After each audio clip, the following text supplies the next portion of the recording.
Bonjour, c'est Japanman et bienvenue dans cette lecture manga du mois d'octobre 2020. Et donc, on peut commencer tout de suite. On commence avec les tomes 2, 3 et 4 de Tomber du ciel. On va se rapprocher, hop. Alors, donc ces 3 tomes. Donc, si vous avez vu la vidéo de... Hop, je vais les mettre comme ça. Si vous avez vu... Donc c'est Sorano Toshimono, le nom original, édité par Meian, et le manga est fait par Su Minazuki. Donc une fois n'est pas coutume, on va faire ça dans l'ordre où je les ai lus. Et donc si vous avez vu la dernière vidéo lecture manga, donc le mois d'avant, le mois de septembre, vous savez peut-être que j'avais dit que j'étais très... Enfin, déjà j'étais dithyrambique sur à quel point j'adore cette sortie, mais je vous renvoie à cette vidéo là, je vais pas reparler parce que j'ai parlé pendant genre 10 minutes dans l'autre vidéo si je dis pas de bêtises. Mais ouais, donc du coup ouais, et je vous ai aussi dit que j'avais du mal à trouver les 2, 3 et 4, ce qui m'embêtait parce que voilà quoi, j'étais vraiment content que ça sorte et je voulais vraiment suivre ça assidûment. Et quand je suis allé pour acheter le manga que je vais vous montrer juste après, je m'étais résolu à pas les trouver, je m'étais résolu à devoir aller les commander ou un truc comme ça. Et quand je suis allé chercher le manga que je vais vous montrer juste après, il se trouve que je suis tombé dessus, donc bon.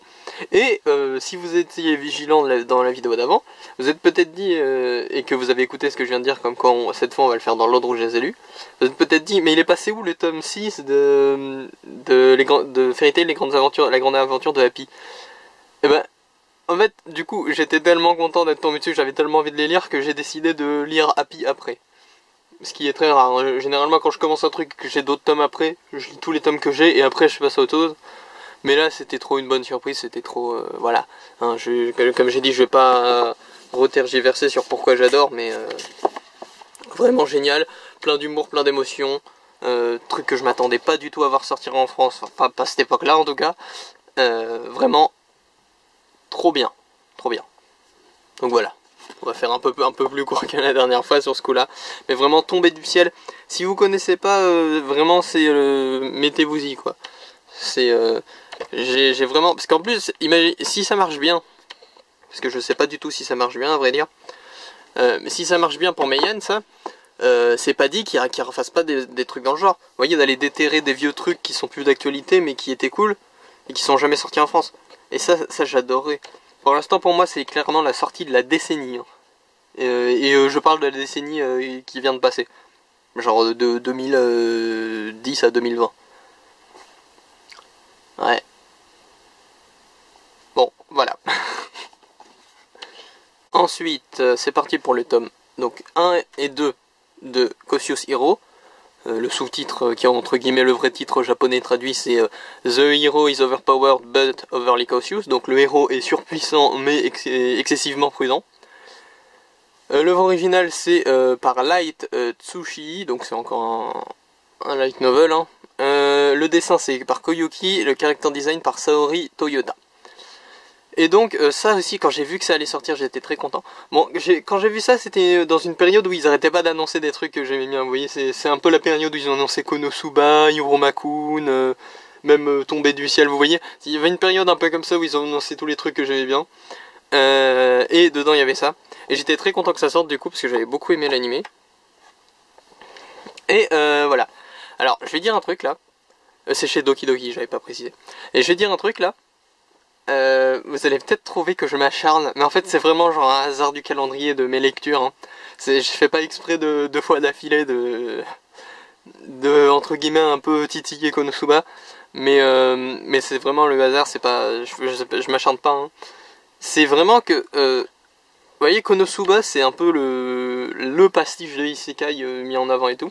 Je trouve que celui-là c'est entre guillemets un vrai pastiche de Isekai, enfin presque une parodie celui-là. Parce que pour le coup, vous voyez, contrairement à Konosuba, je répète pour ceux qui n'ont pas vu la vidéo d'avant, j'aime beaucoup Konosuba, mais juste regardez la vidéo d'avant si vous voulez savoir pourquoi j'en ai dit entre guillemets un petit peu de mal. Même si c'est pas vraiment du mal, hein, mais bon, vous comprenez si vous avez vu la vidéo d'avant. Ouais, voilà. Dans le sens où, au lieu d'être comme Konosuba, un truc qui fait semblant de pas respecter les codes, mais qui en fait les respecte totalement, là ça respecte totalement les codes. et ça détourne certains de leurs aspects. Par exemple, le héros, donc le pitch, si vous n'avez pas compris au titre, c'est que le héros, donc lui, il est super fort. Mais il est beaucoup trop prudent. C'est-à-dire que le mec, il combat un slime, c'est une sorte de mini-spoil, mais c'est dans le tome 1 et c'est un des gags du début. Il combat un slime, lui il fait l'attaque de feu la plus puissante qu'il a, 5 fois d'affilée, alors qu'il n'y a plus qu'un cratère dès la première attaque, vous voyez ce que je veux dire? Juste pour être sûr que le slime il se réincarne pas et que c'est pas un démon super puissant caché en slime. Donc voilà. Et pourquoi ça détourne tout ça? Déjà parce que le fait que contrairement à Konosuba, au lieu de faire genre ouais en fait le héros il est pas puissant, mais en fait si toute son équipe est super puissante, c'est juste qu'ils sont nuls pour les utiliser leur pouvoir. Bah là c'est plutôt, oui le héros il est super puissant. Mais il est aussi super autre chose, il est aussi super prudent. Donc ça contrebalance. Et en plus ça justifie entre guillemets sa puissance, parce que du coup il s'entraîne comme un malade, c'est pour ça qu'il est super puissant entre autres. Et aussi, pareil, genre, dans ce manga, le héros, entre guillemets, il triche. Parce que vous voyez le délire de la déesse qui fait « Ah, je te réincarne dans un autre monde, machin ». Dans Konosuba, bon bah il l'apprend avec lui. Ça c'est déjà un petit détournement en vrai.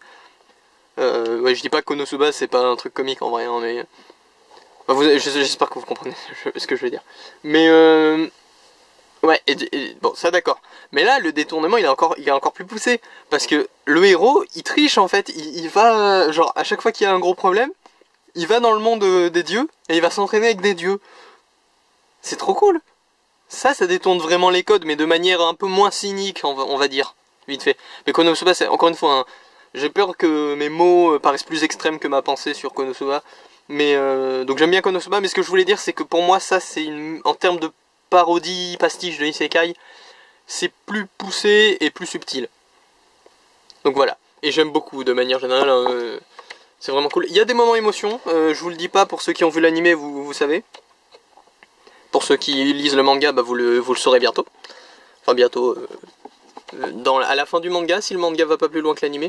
Le manga pourrait aller plus loin que l'anime, pour ceux qui se demandent. La fin de l'anime, c'est une fin entre guillemets ouverte, mais qui fait très fin ouverte, fin quand même, vous voyez ce que je veux dire? Donc bon, en tout cas, Koshoshiro, vraiment content que ça sorte également. Franchement, super content. Donc c'est ça que j'étais allé chercher et que je suis tombé sur les tomes de Tombée du ciel. Vraiment, c'est très cool que ça sorte. Donc voilà. Allez, on passe à la suite. Ensuite, le voici, le tome 6 de la grande aventure de Happy, le spin-off de Fairy Tail, par Kenshiro Sakamoto, d'après le de Hiroshima bien sûr, et c'est chez Nobinobi. Alors, ce tome-là. Donc déjà, il a dû attendre que je dise Koshoshiro et tomber du ciel alors que c'était pas prévu à la base. Mais bon, qu'est-ce que vous voulez Koshoshiro, c'est une nouveauté d'un truc que j'aimais bien, et tomber du ciel, je vous l'ai dit, pour moi c'est la sortie de la décennie. Du coup, bon bah forcément, hein, je pouvais pas m'en empêcher. Mais forcément, je voulais quand même le lire assez vite, parce que j'avais bien aimé les tomes 4 et 5. Et le tome 6, j'aime vraiment beaucoup ce qui se passe. C'est vraiment cool. Il y a du lore qui se développe là dans l'histoire. Je vous dis pas ce qui se passe parce que c'est un peu un twist entre guillemets. Mais il y a du lore qui se développe. Ça part dans des délires. Là j'aime bien. Enfin j'aimais bien déjà avant, mais vraiment tu sens que le truc gagne en profondeur à chaque fois. C'est dingue, hein. Mais ce spin-off qui a vraiment... Genre, quand on te pitch l'idée, t'as vraiment l'impression que c'est le spin-off entre guillemets fainéant. On fait des trucs mignons avec Happy. Ça durera 3 tomes et ce sera juste des trucs sans intérêt. Mais le truc s'approfondit de plus en plus et gagne de plus en plus son indépendance. Et je trouve vraiment que c'est un excellent spin-off. Qui a priori n'est pas canon, hein, je le précise, parce que ça peut avoir son importance pour certains. Mais pour le coup, voilà, c'est assez dingue qu'un spin-off d'un truc aussi connu, qui parte autant dans son délire, sans être canon, donc entre guillemets on s'en fiche un peu, tu vois. Donc si l'auteur il avait fait un spin-off bateau, ben personne lui en aurait voulu, quoi. Mais pour le coup, ouais, c'est vraiment... Franchement, si vous hésitiez, ouais, je veux pas voir Happy qui fait des trucs mignons, répétitifs, qui n'ont aucun enjeu. Pour le coup, il y a des vrais enjeux, il y a du vrai lore, il y a des vrais trucs qui se passent, hein. Je vous le conseille vraiment. Donc voilà, pas déçu d'avoir lu le 6ème tome. Ensuite, on est parti pour le tome 8 et 9 de Romeo vs Juliette, aux éditions Pika, par Yosuke Kaneda. Alors Roméo vs Juliette, c'est très cool, hein, c'est une comédie romantique qui est un peu originale par rapport aux autres d'ailleurs. Je crois qu'on en a déjà parlé, mais je sais pas si j'avais précisé ça. Le fait que, si on prenait des trucs à la Nisekoi par exemple, en plus de la romance et tout, le petit jeu c'est de savoir avec qui le héros il va finir, tout ça, tout ça. Et là, ce qui est assez cool, c'est que, enfin ce qui est assez original dans un sens, c'est qu'on est sur un cas où le héros, il a déjà choisi dès le début en fait. Donc c'est pas tellement la dynamique harem, qui va-t-il choisir qui rend le truc intéressant, mais vraiment de voir comment ça se goupille cette romance. Et je trouve que c'est plutôt bien géré. Ensuite, l'histoire commence à prendre un tournant, j'ai l'impression. Enfin, en tout cas, le tome 9 constitue un tournant, à mon avis. C'est un tome qui se passe totalement en dehors de l'académie. C'est un tome où il y a des gens qui découvrent leurs secrets. Je vous dis pas qui, je vous dis pas comment, je vous dis pas pourquoi. Je vous dis pas les conséquences que ça a. Mais voilà, donc l'histoire avance. C'est toujours agréable quand tu vois une histoire qui avance. Parce que bah, t'as toujours ce truc quand tu lis une histoire qui stagne de... Ouais, bah ils vivent leur vie de tous les jours, quoi. Bah, c'est agréable dans Roméo versus Juliette, mais c'est toujours cool aussi de voir l'histoire avancer, tu vois. Comme ça, tu te dis, voilà, ils font pas traîner en longueur, quoi. Les choses évoluent. Et donc vraiment, vraiment content de l'avoir lu. En plus, j'ai lu les deux d'affilée parce que bah, j'avais un peu de retard sur les Roméo versus Juliette, donc je suis content d'avoir rattrapé mon retard. Bon, bah, mon retard, il y en a un autre qui sort le mois prochain et je sais pas si j'aurai le budget pour l'acheter, donc mon retard va vite se refaire, mais bon.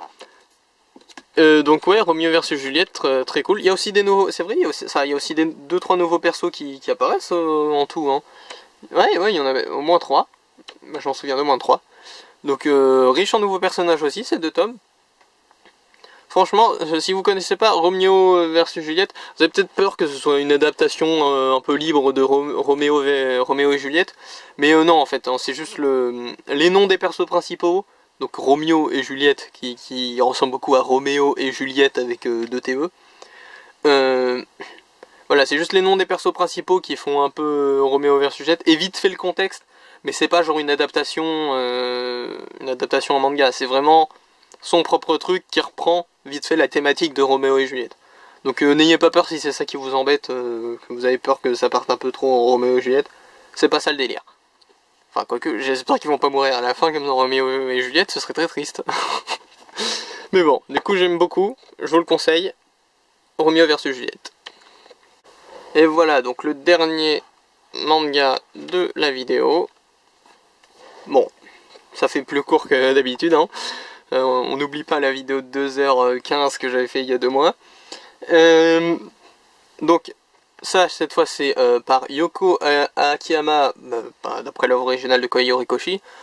C'est le volume 1 de My Hero Academia Team Up Mission par Kiyun. Et du coup, donc c'est un spin-off de My Hero Academia. Pour tout vous dire, j'ai failli ne pas le prendre. J'ai failli ne pas l'acheter, ce spin-off.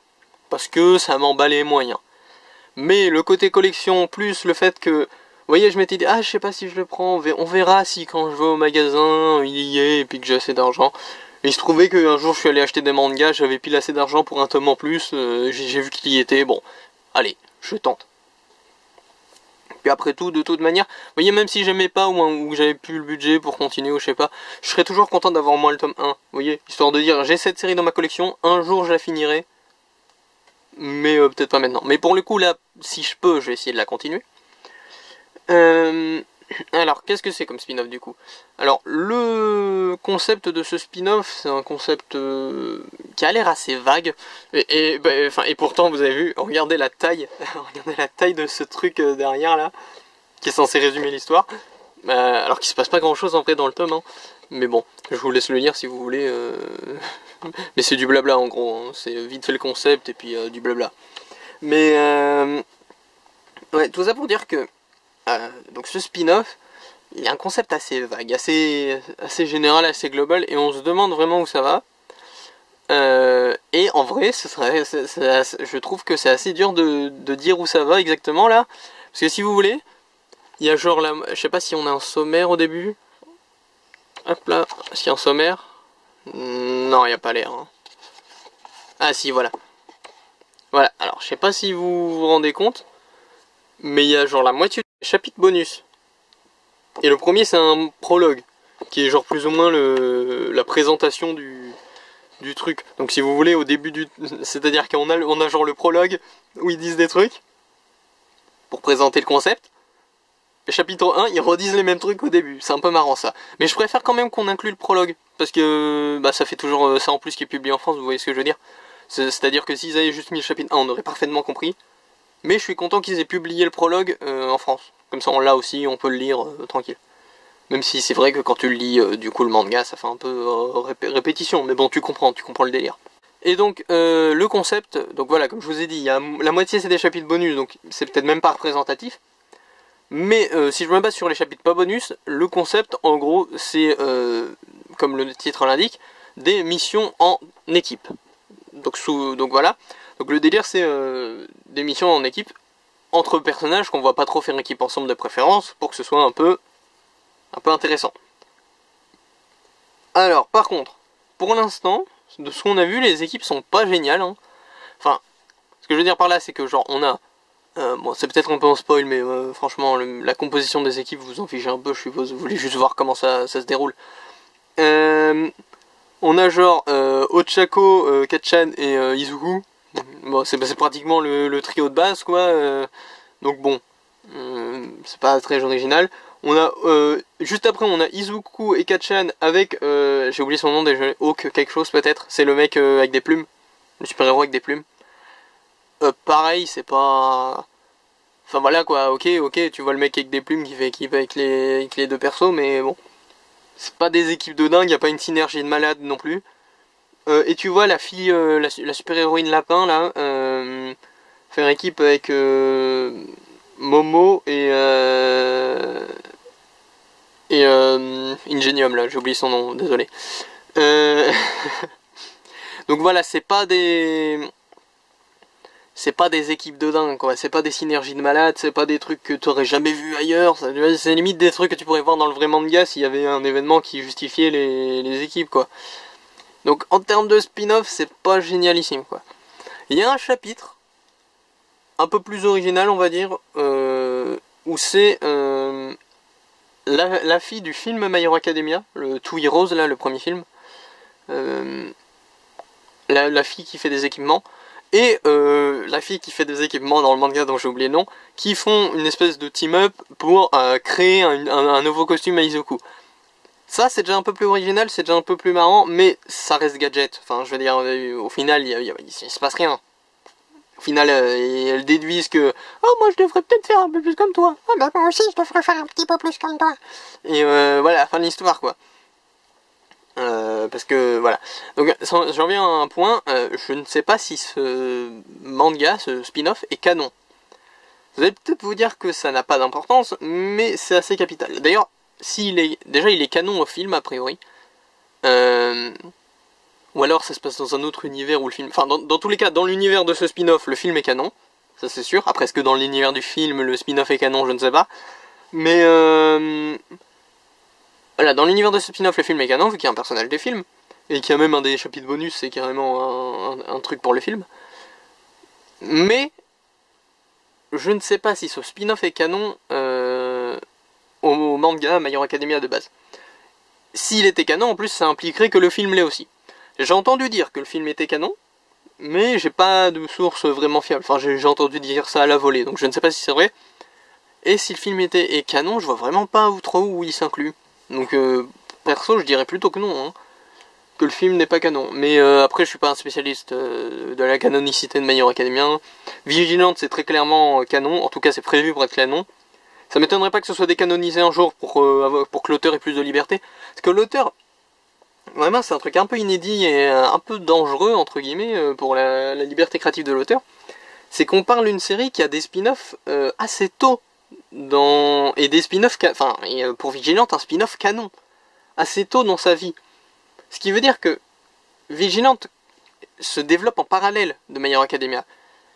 Et c'est-à-dire que si Vigilante est bel et bien canon, ce qui a priori est le cas, et ben à chaque fois que Vigilante va mettre un truc, My Hero Academia pourrait pas le contredire, ce qui réduit la liberté de l'auteur, vous voyez ce que je veux dire? C'est-à-dire si demain dans Vigilante on voit que tel personnage dans le passé, bah, il était dépressif, et ben il peut pas dire dans My Hero Academia ah ouais toute ma vie j'étais super heureux.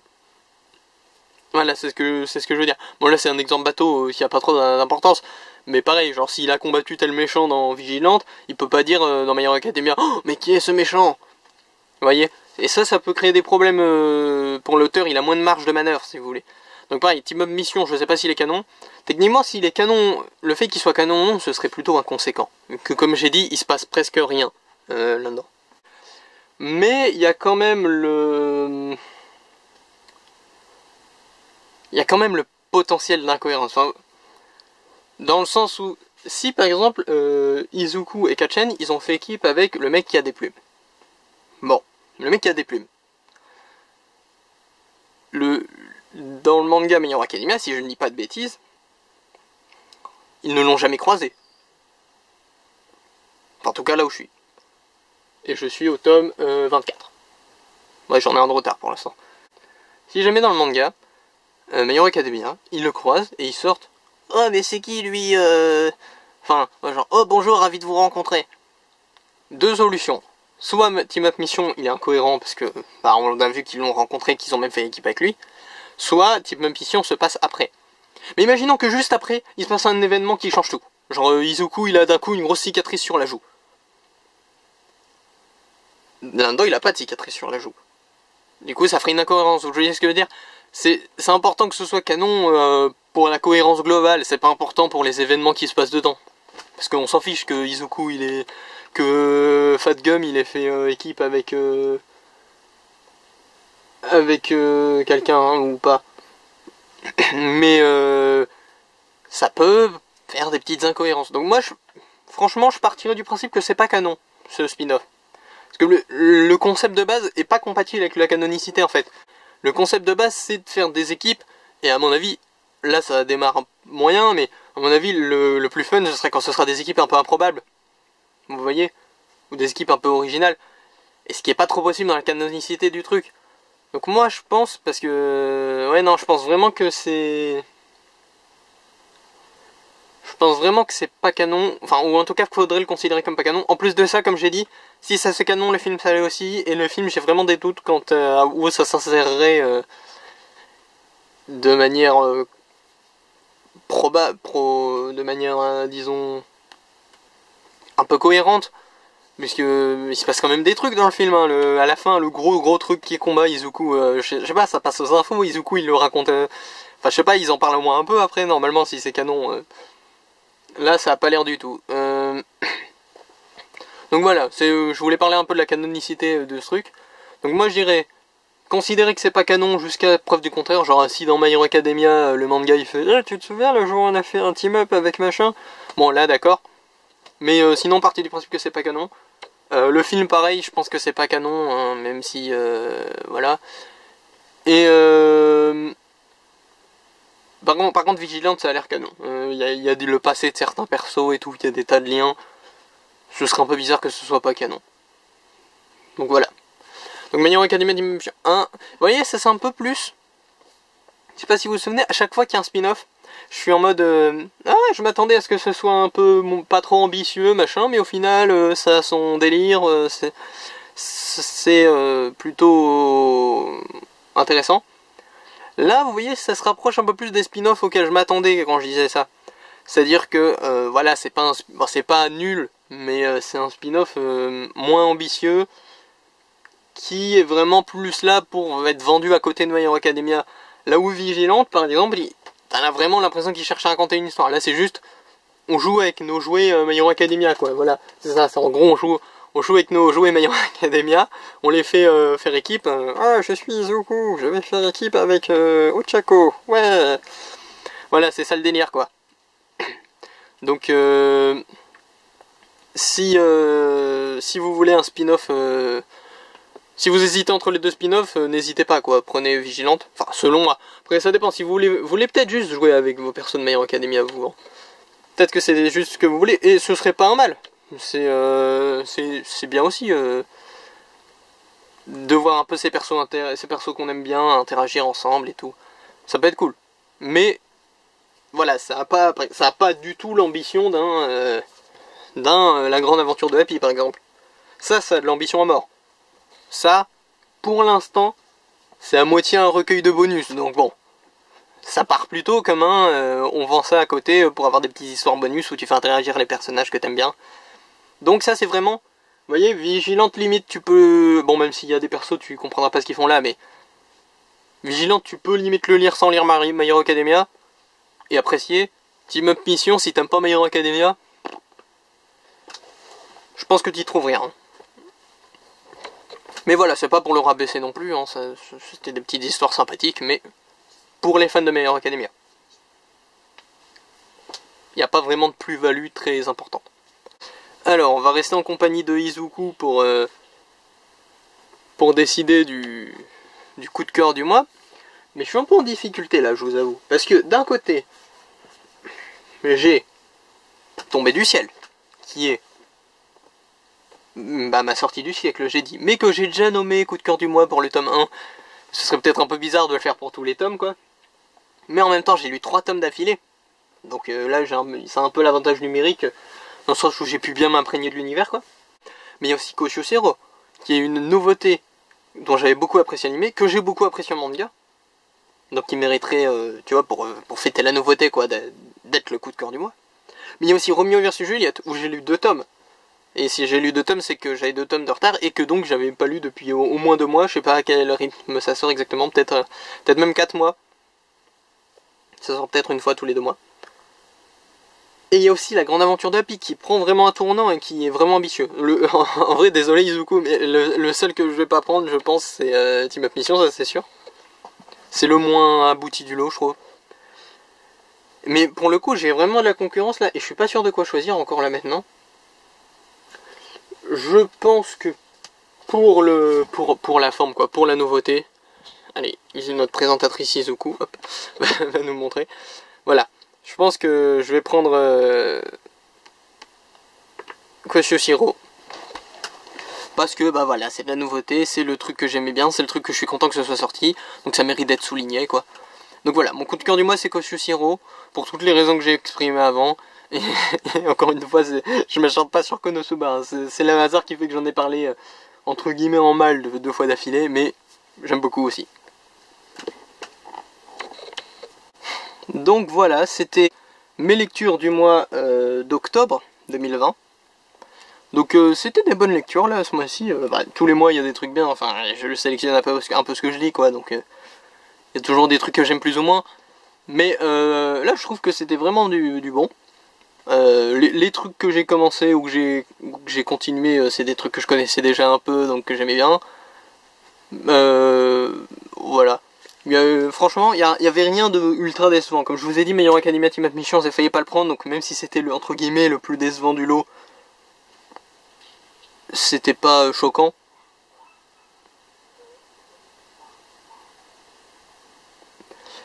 C'était pas choquant, quoi, c'était correct en vrai, hein. C'était pas... Voilà, j'aime pas en fait, quand je dis du mal d'un truc, enfin du négatif, pas du mal, j'ai vraiment toujours l'impression de m'acharner sur le truc, alors que c'est pas le cas du tout, hein. Mais du coup je me suis obligé de me justifier 15 fois que j'aime bien, hein. Mais oui, donc ouais, c'était sympa, mais le jour où je dois décider ce que j'achète, parce que j'ai pas le budget de tout acheter, ça vient dans les derniers, quoi, My Hero Academia Team Mission. Donc voilà. Donc n'hésitez pas à me dire ce que vous en pensez si vous avez lu les tomes. À demander si vous avez des... Je sais pas, peut-être que vous avez des besoins de conseils ou... Voilà, peut-être que oh, je voulais commencer Romeo vs Juliette, tu me le conseilles ou pas?